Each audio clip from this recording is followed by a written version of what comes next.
respirar, el aire se me acaba, me asfixia la humedad, me mata la ansiedad. Quisiera estar soñando, pero es la realidad. Buscaba el sueño americano, al igual que los paisanos que aquí nos encontramos en este vagón abandonado.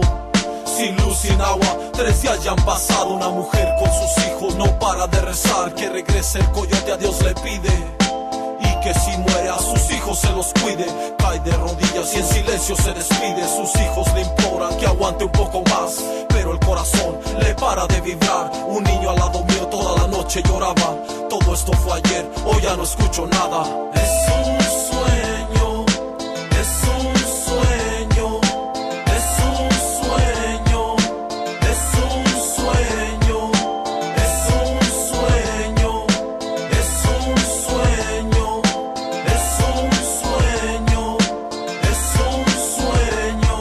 Sin darte cuenta pasa rápido el tiempo. La vida es corta, solamente es un momento. Parece que fue ayer que salí de mi pueblo. Terminando mi casa enseguida me devuelvo. Mi madre me pregunta que cuando me regreso, que si es por la casa que ya no le interesa. Le mata el saber que yo me encuentro solo. No tengo familia, de nadie tengo apoyo. Trabajo en construcción y ahorrar es mi ilusión. Desde allá, madrecita, mande su bendición. En ese momento se mueve la escalera. Yo caigo para abajo y encima la madera. Sin poder moverme, despierto en un hospital. No siento mis piernas, no puedo caminar. Un doctor me empieza a comentar que en silla de ruedas tendré que regresar. Es un sueño, es un sueño, es un sueño, es un sueño, es un sueño, es un sueño, es un sueño, es un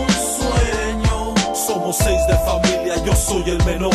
Son 5 mujeres, Rosa es la mayor. Ella quiere ir al norte, es su ilusión. Nuestro padre está enfermo y necesita operación. Ni siquiera nos alcanza para la simple medicina. Mi hermana se decide y se va con la vecina.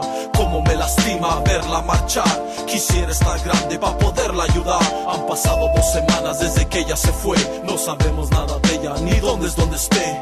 Todos los días yo cuido al cartero, esperando noticias o tal vez un dinero. Mi padre se empeora y no hay señas de mi hermana. Sin saber su paradero, pasa otra semana. Por la ventana ve y se acerca mi tío, que llorando nos dice: murió cruzando el río.